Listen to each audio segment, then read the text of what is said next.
Muy buenas noches. Aula Gaceta les da la más cordial bienvenida a este webinar con el que presentaremos el Diplomado Internacional en Arbitraje en Contratación Pública que se va a certificar por parte de la Universidad de San Martín de Porres. Mi nombre es Julio Carlos Lozano Hernández.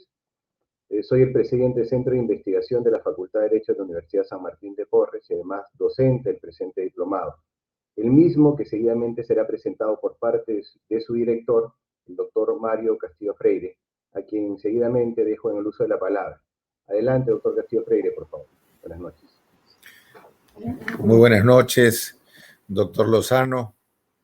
Mi saludo también a los distinguidos colegas con quienes comparto esta mesa, Alberto Quintana y Humberto Sáenz. En primer lugar, mi agradecimiento a Gaceta Jurídica, Aula Gaceta y a la Universidad San Martín de Porres por confiarme en la dirección de este diplomado, que es un diplomado internacional de arbitraje en la contratación pública, con mención en arbitraje de comercio internacional e inversiones. En verdad, se trata de un diplomado que reviste la mayor importancia porque ella va de la mano con la importancia que tiene el arbitraje en el Perú y especialmente el arbitraje en contratación pública. Como nosotros sabemos, desde hace casi, todavía no, pero casi 25 años, la inmensa mayoría de contratos que celebra el Estado para la provisión de bienes, servicios, obras, son contratos que contienen un convenio arbitral. Y este convenio arbitral lleva inevitablemente las controversias a arbitraje. Digo que esto es muy importante porque no solo en el Perú, sino en cualquier país del mundo, el Estado es el principal contratante. Entonces, ese paso que dio hace casi un cuarto de siglo el Estado peruano al decidir que los tribunales arbitrales diriman las controversias que se susciten cuando él contrate, es un paso muy importante y realmente único, ¿no? Una experiencia bastante especial. A mi juicio, durante estos 25 años, el saldo es altamente positivo por donde se le mire, ¿no? Solo desde una visión cerrada o prejuiciosa en relación al arbitraje podría decirse lo contrario.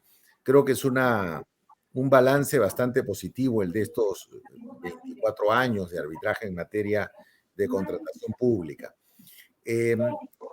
No hay duda que el arbitraje en contratación pública tiene, digamos, muchísimas cosas en común con el arbitraje en general regulado por la ley peruana, que sirve además de aplicación supletoria al arbitraje en contratación pública, que tiene específicamente una normativa bastante escueta, se podría decir, en relación o en comparación con la normativa general del arbitraje.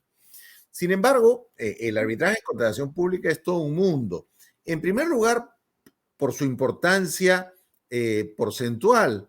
No, es imposible hablar de una estadística porque no hay datos específicos para tenerla, pero cruzando cifras, yo podría decir que 7 de cada 10 arbitrajes en el Perú son arbitrajes que tienen que ver con la contratación pública.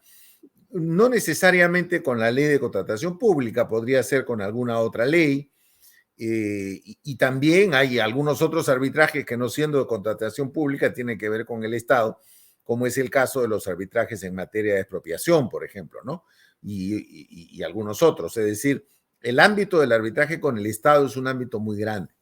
Entonces, siendo muy grande, y es muy grande, porque siendo el Estado el principal contratante, ya podemos imaginar la cantidad de conflictos que se derivan de los contratos celebrados con el Estado. Es también una oportunidad este diplomado, será una oportunidad este diplomado, para ver las fortalezas y debilidades de cada una de las figuras o instituciones que componen el arbitraje en contratación pública y además para contrastar lo que significa la normativa con el funcionamiento de esa normativa en la realidad, ¿no es cierto? En ese sentido, tanto Aula Gaceta como la Universidad San Martín de Porres han tenido una cuidadosa labor en la selección de los profesionales que van a intervenir en este diplomado y que van a dictar los diferentes módulos que luego van a ser explicados a lo largo de este acto de presentación del diplomado. En lo personal, debo recomendarles a ustedes, quienes están interesados en estas materias, quienes ejercen la profesión en estas materias, tanto como árbitros como abogados defensores o en alguna otra función, que puedan matricularse en este arbitraje, en este diplomado sobre arbitraje en contratación pública. Creo que es el mejor producto que se está ofreciendo después de mucho tiempo, ¿no? Un producto de esta calidad para poder fortalecer los conocimientos de quienes se dedican y quienes se quieren dedicar a esta materia en nuestro país. De tal manera que va mi agradecimiento por lo que he señalado, mi saludo a las instituciones que lo organizan, Aula Gaceta, o sea, Gaceta Jurídica, y la Universidad San Martín de Porres, y mi recomendación y mi invocación a todos los interesados para que participen en él.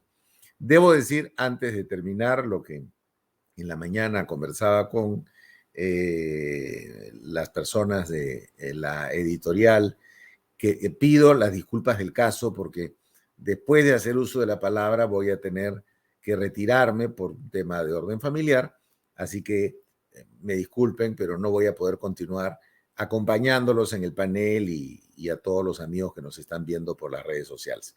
Muchísimas gracias. Perfecto, doctor Mario, se entiende, así que muchísimas gracias por su participación, importantes sus palabras.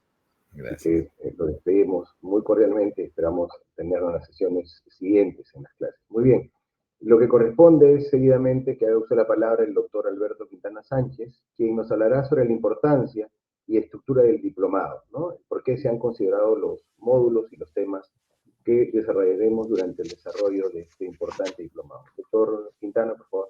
Buenas noches, lo escuchamos. Gracias, doctor Lozano. Muchas gracias.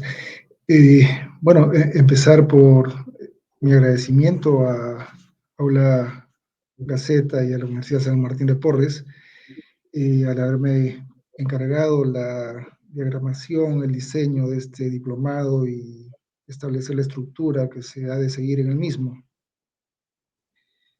La importancia del diplomado creo que no podría haber sido mejor expuesta por el doctor Mario Castillo, el director del mismo, y me corresponde brindarles a ustedes un panorama general de lo que se busca a través de la currícula diseñada. Es un arbitraje en contratación pública, con una dosis del arbitraje internacional en lo que corresponde, que no puede partir sino de establecer pues, los fundamentos y hacer una introducción a lo que es el arbitraje, ¿no?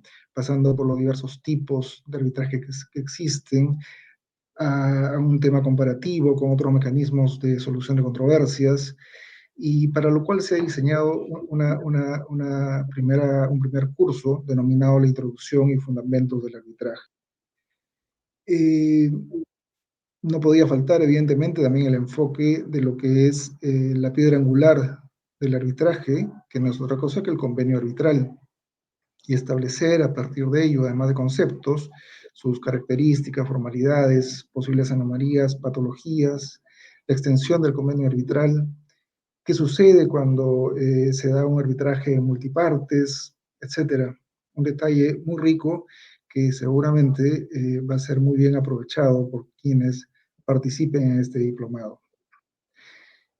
Otro enfoque que se pretende dar con los cursos que se van a implementar es el orientado a establecer y definir el rol del tribunal arbitral, su conformación, los posibles problemas que esto genera, los temas que deben observar las partes al momento de designar a sus árbitros, cómo enfocar un posible cuestionamiento o recusación a la participación de alguno de ellos, en fin, tratar todo lo concerniente a lo que es el tribunal arbitral y sus funciones.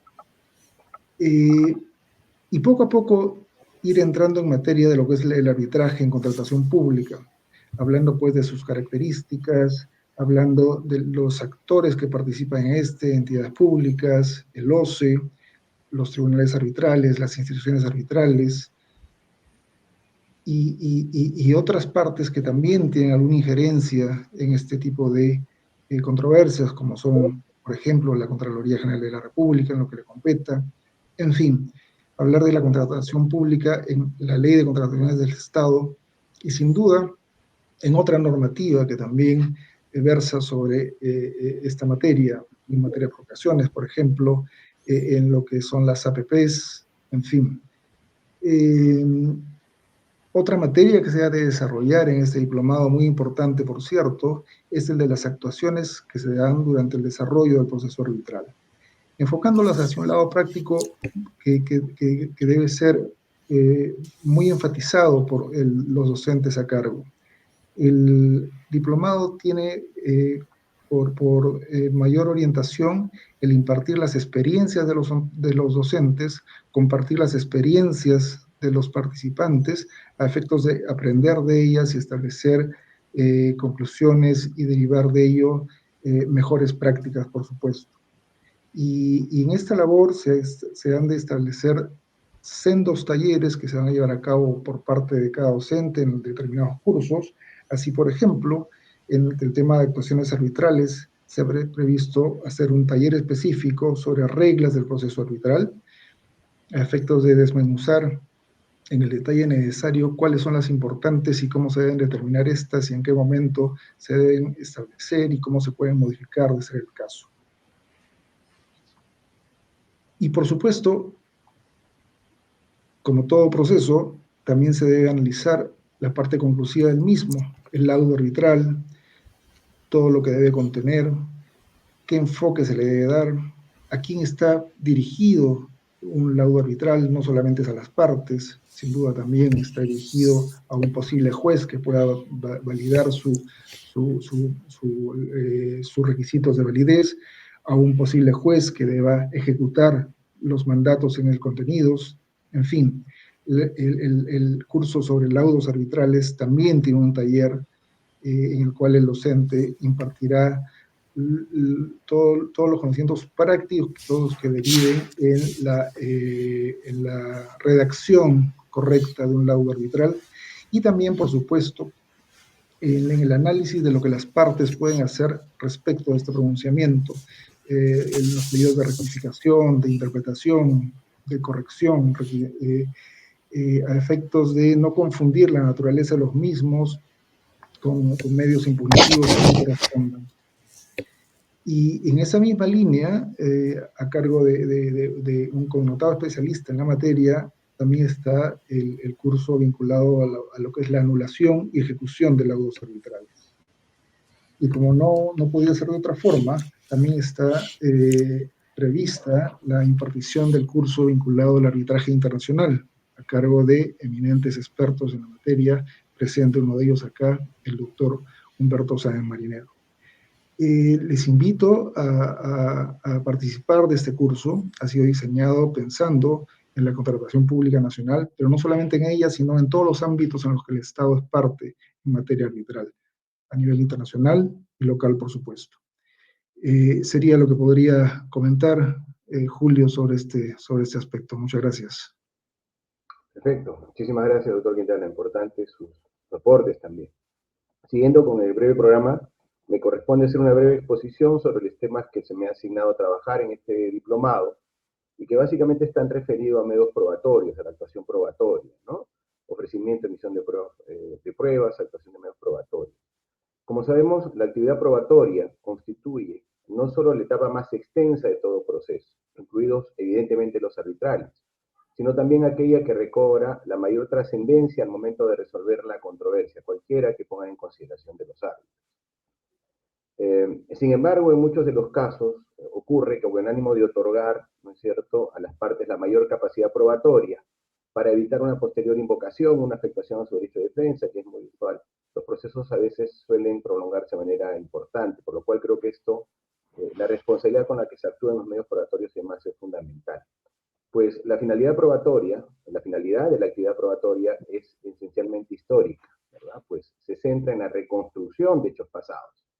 De modo que quien afirma algo esté en aptitud de poder demostrarlo en los términos invocados. De este modo, la prueba se centra en los hechos y tiene como propósito generar en el árbitro certeza de su ocurrencia, buscando acreditar este dicho, esta afirmación a la verdad. Así, estas no necesariamente coincidan. Esto es lo más cerca que podemos aspirar podemos estar de aspirar a estar de ella, ¿no es cierto? Buscar la verdad por todos los medios. La prueba, por tanto, es en ese resultado de convicción respecto de la verdad de la ocurrencia de determinados hechos. ¿Sí? Para poder lograrla, utilizamos determinados vehículos o instrumentos que en buena cuenta constituyen los medios de prueba, que es a lo que me abocaré. En este sentido, los medios de prueba estarán constituidos por todo aquello que sirva a los árbitros o a las partes para demostrar y reconstruir los hechos. Pueden ser documentos, instrumentos, pericias, declaraciones de las partes, testigos, inspecciones oculares y demás. Es fundamental tener en cuenta, cuando deben ofrecerse estos medios de prueba, sí que en todos los ordenamientos procesales que se utilizan, incluidos los arbitrales, se establece la oportunidad para su ofrecimiento, la misma que se vincula con la etapa postulatoria. Así tenemos que nuestra ley de arbitraje, el decreto legislativo 1071, ha previsto en el artículo 39 que los medios de prueba deben ser aportados, entiéndase ofrecidos, al plantearse la demanda y la contestación, ¿verdad? Se ha acotado. Evidentemente, en los casos de reconvención, será también en ese momento, en la contestación de este acto, cuando se puedan ofrecer. Es importante tener en cuenta que la oportunidad en el ofrecimiento no constituye un mero formalismo, sino que en buena cuenta tiene como finalidad garantizar a las partes el conocimiento de todos los medios de prueba que serán materia de proceso, de manera que tengan la oportunidad de defenderse válidamente de ellos a través del ofrecimiento de otros medios probatorios que consideren conveniente aportar y que tengan como propósito contradecir aquellos presentados por otra parte. Bueno, ahora en estas coyunturas muchas veces ocurre que en los arbitrajes, en mi práctica profesional, lo ocurrido, ¿sí? Una pregunta sustantiva. ¿Qué ocurre si algún medio probatorio que no fue ofrecido por las partes, ¿verdad?, en los actos postulatorios, pero que deben ser evaluados porque acreditan en buena cuenta un hecho controvertido en el proceso? Entendemos que la flexibilidad que debe regir todo proceso arbitral, por eso los arbitrajes tienen tanto éxito, por ser flexibles, ¿verdad?, pero evidentemente cuidando de que la legalidad no se vulnere. Esto, sin embargo, no quiere decir que los medios de prueba se puedan presentar en cualquier momento y que siempre debieran ser admitidos por el tribunal. Pues de ser así, podríamos generar incertidumbre jurídica y algunos haces bajo la manga. Esto es que un litigante de mala fe, que nunca faltan lamentablemente, puede ofrecer un medio de prueba extemporáneo, dejando a su adversario, a su contraparte, en una situación de desventaja, ¿verdad?, limitando su capacidad de defensa y prueba. En contrario, si el estado del proceso es, por ejemplo, el de ser laudado, ¿no? Esto dejaría un estado de indefensión inaceptable. No obstante, la flexibilidad del arbitraje, este se rige, como lo sabemos, por el principio de eventualidad o preclusión, y corresponderá a los árbitros la evaluación de cada caso concreto y la determinación de cuándo, a pesar de ser extemporáneo, decide su admisión, si es necesario. No sin antes, como corresponde, otorgar a la parte contraria el derecho de contradicción, de modo que tenga la oportunidad de defenderse al respecto, como probar en contrario. Lo mencionado implica que si el tribunal advirtiera que la admisión de un medio probatorio ofrecido extemporáneamente puede generar un trato no igualitario e inequitativo con otra parte, debido a que no tendrá la oportunidad de defenderse, no podrá ser incorporado al arbitraje, ni tampoco podrá ser valorado al momento de emitir su decisión, que como sabemos está contenida en un laudo. ¿Sí? En esta línea, creo que es importante también tener en cuenta la importancia que tiene la admisión de estos medios probatorios. Una vez ofrecidos los medios de prueba que corresponden a las partes, corresponde al tribunal arbitral o árbitro único en nuestro país determinar la admisión de los mismos, es decir, su incorporación o no al proceso, a fin de que estos sean valorados, de ser el caso, al momento de laudar. A diferencia de lo que puede ocurrir, no todos los medios probatorios ofrecidos por las partes deben ser incorporados por el tribunal al arbitraje. Para determinar su admisión, hay una suerte de filtro que los medios de pruebas deben pasar y que están configurados por los principios que regulan su admisión, su eventualidad, su pertinencia, su utilidad y licitud. Por tanto, el principio de eventualidad se vincula directamente con la oportunidad del ofrecimiento de los medios de prueba. Así, la regla general es que estos deben ser ofrecidos en los actos postulatorios, como lo hemos explicado en la demanda, contestación, reconvención y contestación de la reconvención, de ser el caso. Sin embargo, dada la flexibilidad del arbitraje, es perfectamente válido que se admitan medios de prueba que incluso se ofrecieron con posterioridad, en la medida que guarden directa relación con lo que es materia de prueba y por ende el tribunal arbitral los considere útiles para resolver. Y además se haya cuidado de otorgar a la otra parte el derecho de contradicción correspondiente, lo que es fundamental. Analizaremos también en esta lógica, por ejemplo, el principio de pertinencia, que alude a que debe existir relación entre los medios probatorios y los hechos que pretenden acreditarse, por ser parte de las pretensiones o las defensas que puedan formularse durante el desarrollo del proceso arbitral.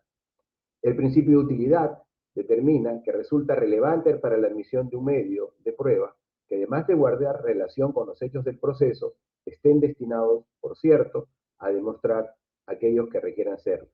Para estos efectos es imprescindible tener presente aquello que no debe ser objeto de prueba en el proceso, concretamente los hechos admitidos, esto es, aquellos que no hayan sido materia de contradicción o cuestionamiento expreso por la parte contraria. ¿Okay? Tampoco los hechos notorios, es decir, aquellos conocidos por la mayoría de personas, haber sido de conocimiento público, por la prensa y demás. Los hechos presumidos, que son aquellos respecto de los cuales el ordenamiento jurídico estableció algún tipo de presunción legal, sean absoluto o relativa. ¿Okay? Como puede ser el caso de conocimiento del contenido de las inscripciones registrales, del derecho, de la paternidad del caso del cónyuge, en el caso de los hijos nacidos, etc. Ni tampoco los hechos negativos. Esto es aquello que no ocurrió. En este supuesto, la prueba se deberá orientar a los hechos efectivamente acaecidos, más no a lo contrario, pues resultaría imposible. En fin, el principio de licitud de los medios de prueba también es probablemente el que mayor controversia viene causando en estos tiempos. No es extraño, como pasa en nuestro país, que en un proceso arbitral una de las partes ofrezca en calidad de medios probatorios documentos que no le pertenecen por no ser ella la destinataria o que constituyen correspondencia interna de la otra parte, por lo que no debiera haber tenido acceso a ella sin que medie una autorización. Respecto de esto, por ejemplo, no existe en nuestra ley de arbitraje ninguna disposición, y a no haberse previsto la prohibición de ellos o admitirlos, suele ocurrir que en la mayoría de estos casos sean efectivamente, indebidamente admitidos e incluso valorados por el tribunal, sin perjuicio de dejar a cargo el derecho de la parte afectada a iniciar una investigación a que hubiera lugar e incluso de existir indicios de la comisión de un ilícito penal, iniciar el proceso judicial correspondiente. Entonces, insisto, hay muchos de estos temas que vamos a discutir durante el seminario, solo he querido darles unos pequeños grosazos de ellos. Además veremos, por ejemplo, la prueba testimonial y pericial, las audiencias, medidas cautelares, árbitro de emergencia, la conservación de las actuaciones arbitrales y finalmente un taller de cómo preparar un informe oral, un interrogatorio y un contrainterrogatorio que definitivamente en sede arbitral tienen un peso específico, ¿verdad?, que permite en muchos de los casos determinar la orientación del fallo final que los árbitros emiten, ¿no es cierto?, al resolver una controversia puesta en su consideración. Sin más, finalmente hará una breve exposición sobre el tema asignado el profesor Dr. Humberto Sáenz, que nos acompaña desde El Salvador y que estoy seguro adornará debidamente este importante diplomado. Por favor, doctor Sáenz, quedamos atentos a su disertación. Muchas gracias. Muchísimas gracias también por la palabra. Muchas gracias a Aula Gaceta y a la Universidad San Martín de Porres por la invitación para participar en este evento. Estoy de verdad ansioso por poder compartir con todos ustedes algunas de las experiencias que hemos podido venir acumulando estos años. Simplemente hago una pequeña introducción para destacar la importancia que tiene un curso como este.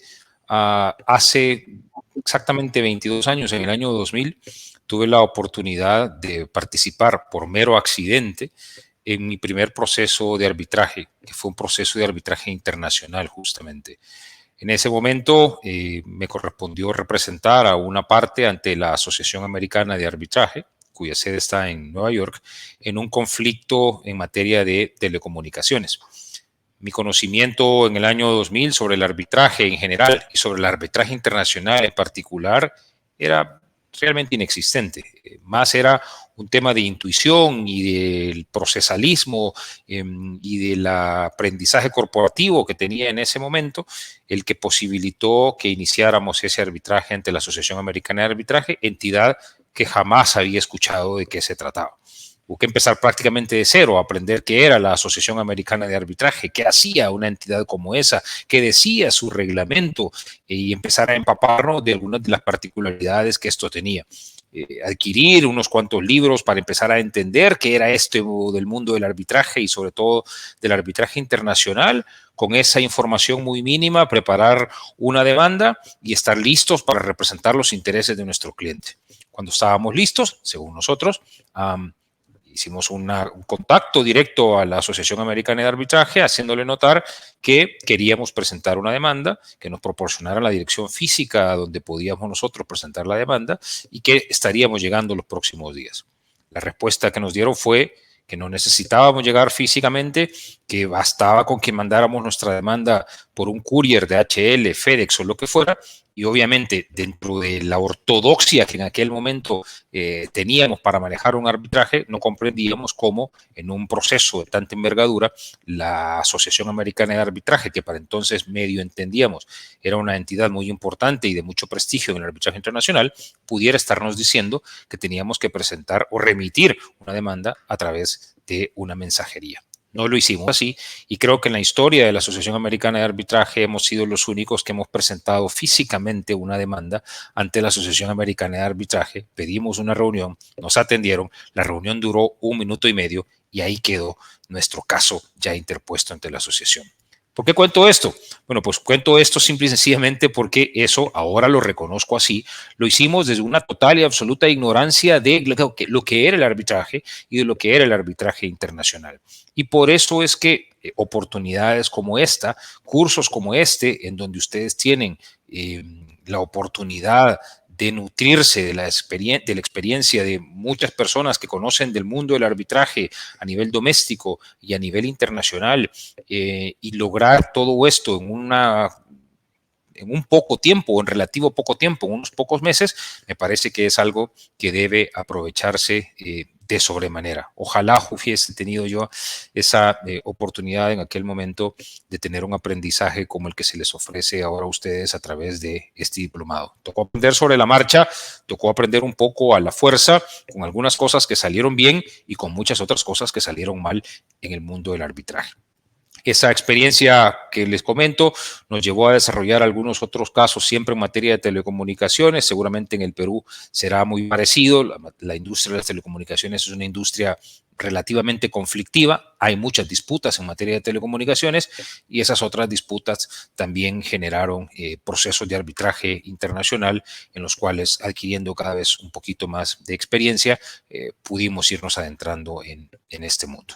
A mí efectivamente me corresponderá dentro del diplomado conversar con ustedes sobre el arbitraje internacional luego que hayan pasado por todos estos otros módulos que ya Alberto explicaba y que darán las herramientas necesarias para estos últimos módulos que abordan el arbitraje comercial desde la faceta del arbitraje internacional comercial y desde la faceta del arbitraje internacional de inversiones. A mí me corresponderá conversar con ustedes sobre el arbitraje comercial internacional. Ahora, mucho se ha discutido también sobre, y esto es un poco lo que vamos a conversar con ustedes, mucho se ha discutido sobre la necesidad o no de distinguir entre el arbitraje nacional, o también llamado arbitraje doméstico, versus el arbitraje internacional. ¿Es necesario hacer esa distinción o no es necesario? Al respecto, el abordaje que se ha hecho del tema ha sido incluso distinto en algunos países. En el Perú, ustedes cuentan con una solución monista que implica que en el Perú se ha decidido que es una sola ley de arbitraje la que regula el arbitraje doméstico y el arbitraje internacional. Pero muy cerca de ustedes es diferente. En Sudamérica, en Colombia, en Chile, en Argentina, la solución ha sido distinta. En esos otros países se ha tomado la decisión de tener un sistema dual, es decir, una ley que específicamente regula el arbitraje doméstico y una ley que específicamente regula el arbitraje internacional. En mi país, El Salvador, es igual que en el Perú. Tenemos un sistema monista que regula ambas figuras, el arbitraje nacional y el arbitraje internacional. Pero más allá de esa solución legislativa que puede existir, que en el Perú no existe, lo que sí existe siempre son regulaciones distintas vinculadas con el arbitraje internacional.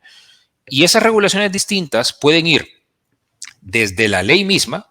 Durante todo el módulo ustedes conversarán en algún momento sobre la importancia que tiene la sede del arbitraje, y una de las importancias que tiene o que se derivan de la elección de la sede del arbitraje es que la sede determina la legislación arbitral que resultará aplicable. Bueno, pues en todos aquellos casos en que resulte aplicable la legislación peruana, porque es la sede que se ha elegido, el Perú, como sede para el desarrollo del arbitraje, ustedes tendrán esa solución monista, que es la decisión legislativa que se ha tomado en su país, pero es cierto que hay regulaciones específicas que solamente atañen al arbitraje internacional. Entonces, a pesar de que en países como el Perú o como El Salvador tienen esta solución monista, a pesar de eso, hay regulaciones distintas en nuestras leyes que atañen, en algunos casos, al arbitraje internacional de manera exclusiva. También vamos a encontrar estas diferencias en algunos de los principales reglamentos de arbitraje alrededor del mundo. El ejemplo que les ponía hace un momento de mi primer arbitraje internacional ante la Asociación Americana de Arbitraje, esa es una entidad cuyas reglas son distintas.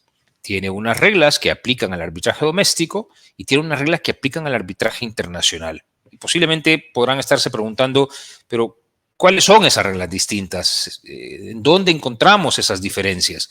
Pues hay de todo un poco. Hay reglas vinculadas con los procesos de elección de los árbitros, con los requisitos que se exigen a los árbitros para poder actuar en un arbitraje doméstico versus los requisitos que se exigen para poder actuar en un arbitraje internacional, los mecanismos de recusación o las causales de recusación que pueda haber contra un árbitro, el procedimiento en sí mismo, la manera. Escuchábamos hace un momento la importancia que tiene la prueba en el arbitraje. Bueno, pues en algunos casos hay normas distintas vinculadas con la prueba, de manera tal que en el arbitraje doméstico puede presentarse de una forma la prueba, mientras que en el arbitraje internacional es otra la regulación que resulta aplicable. Un ejemplo, los testigos. En los arbitrajes domésticos no es extraño que lo que prevalezca cuando se presentan testigos sean las declaraciones como si estuviéramos en presencia de los tribunales judiciales, es decir, un interrogatorio directo seguido de un contrainterrogatorio y posiblemente una segunda ronda de preguntas de las partes. En el arbitraje internacional eso no es lo usual.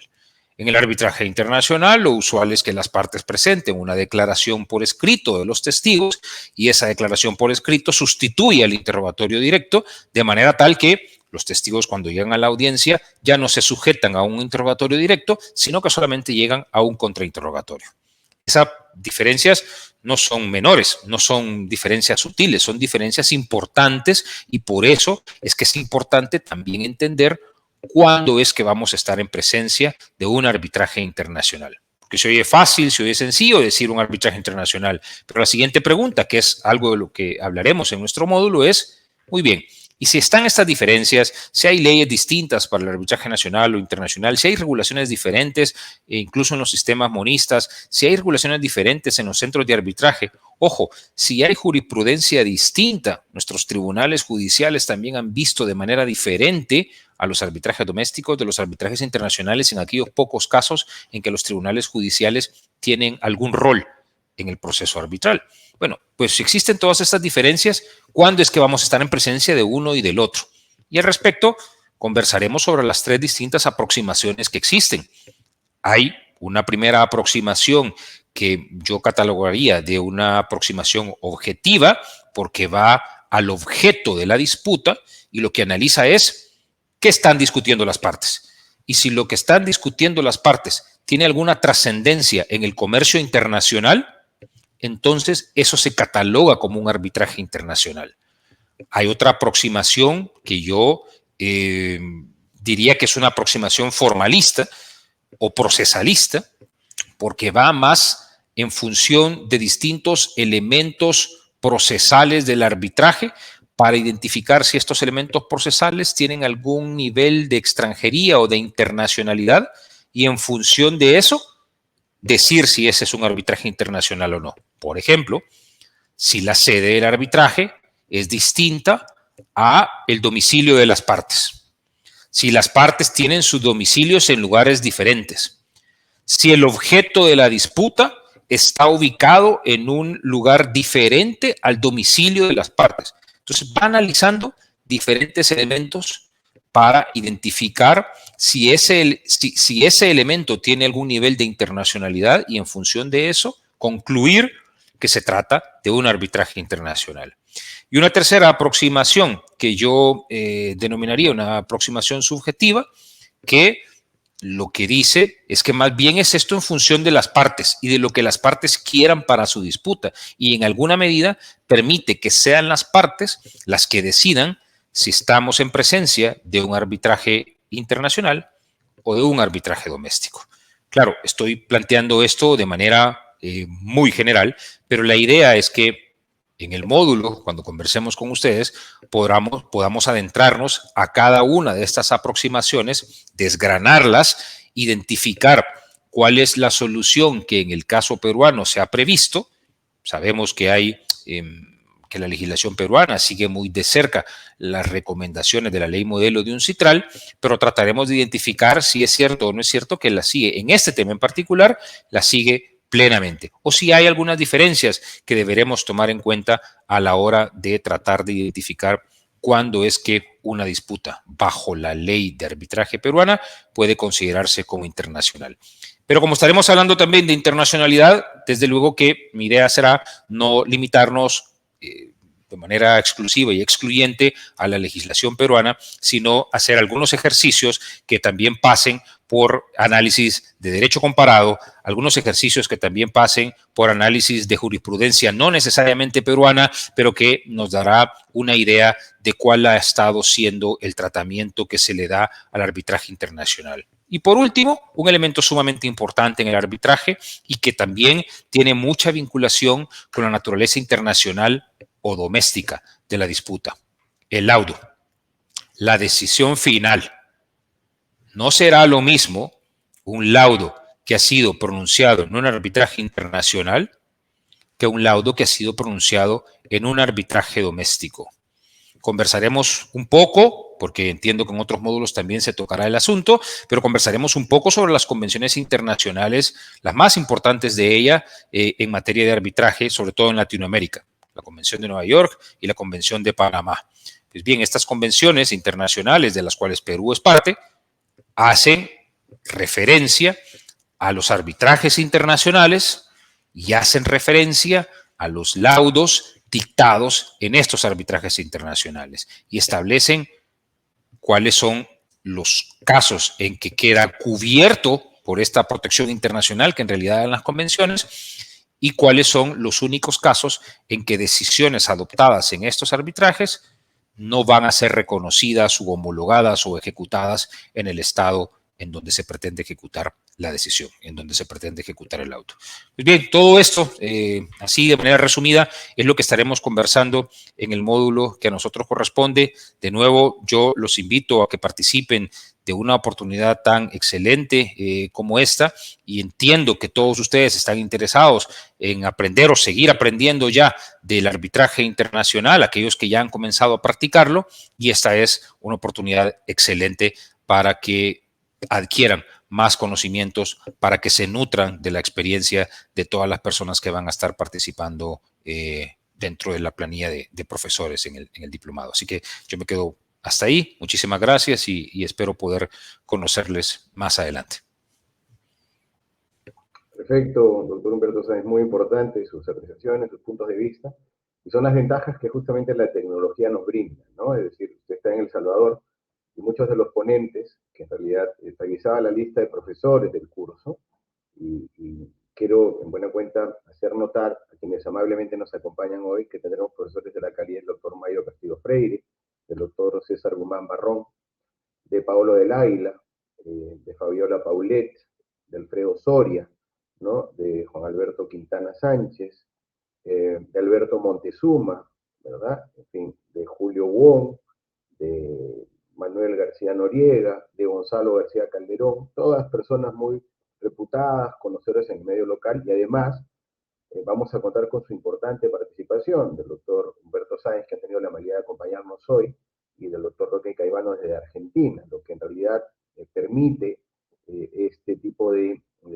simposios, de eventos académicos, ¿verdad? Trascender, quebrar esta imposibilidad a veces física, material. Por ejemplo, mucha gente en provincia, veo con mucha satisfacción que se comunican y están comentando las importantes disertaciones que se han hecho, ¿no? Van a poder nutrirse de los principales profesionales en arbitraje del Perú, sumamente enaltecidos con la participación suya, el doctor Caivano desde el extranjero, ¿verdad? Y poder fortalecer el conocimiento en esta importante área de desarrollo profesional en el Perú, que es el arbitraje. Pues como sabemos, el arbitraje en contratación pública es fundamental en el Perú, pues el Estado, acá en el Perú, obliga a todos los agentes económicos que intervienen a contratar con el Estado a resolver cualquier tipo de controversia en arbitraje, ¿verdad? Es decir, y es el principal, digamos, requiriente de bienes y servicios en el Perú, el Estado Nacional, ¿no? Que ha claudicado al Poder Judicial y desde una perspectiva objetiva, contra naturaleza, digamos, propia, el arbitraje que es voluntaria, ¿no? Y la voluntariedad está, digamos, sometida al hecho de que si quieres ir a arbitraje, digamos, como el Estado no puedes renunciar a él, pero la opción de voluntad está entonces, si no quieres ir a arbitraje, no contrates con el Estado. Pero en buena cuenta el Estado, en el Perú, todas las controversias las resuelve en arbitraje. Por tanto, ¿verdad? Es fundamental conocer cómo funciona el arbitraje en la contratación pública, y de esto trata este seminario, vinculado además a este segmento internacional, ¿no? Que va a estar a cargo de importantes ponentes, como acabamos de notar, que conocen de esta materia, que tienen experiencia en el ejercicio profesional, por lo cual no queda más que invitarlos, ¿sí? A todos a participar de esta oportunidad, que además tiene enormes ventajas, digamos, desde la perspectiva de la virtualidad. Además serán clases, digamos, sincrónicas, es decir, el profesor estará conectado al aula y podrá atender consultas, requerimientos, ¿verdad?, que pudiesen hacer los alumnos. Así que agradeciendo infinitamente su participación, doctor Sáenz, y la de cada uno de ustedes, les doy el agradecimiento pertinente de parte de Aula Gaceta, y esperamos contar con la participación de todos ustedes en este evento académico que se ha hecho de manera esforzada, responsable, ¿verdad?, y con los mejores ponentes del arbitraje a nivel nacional e internacional. Y sin más, les agradezco su participación y muy buenas noches. Hasta una próxima ocasión. Hasta luego.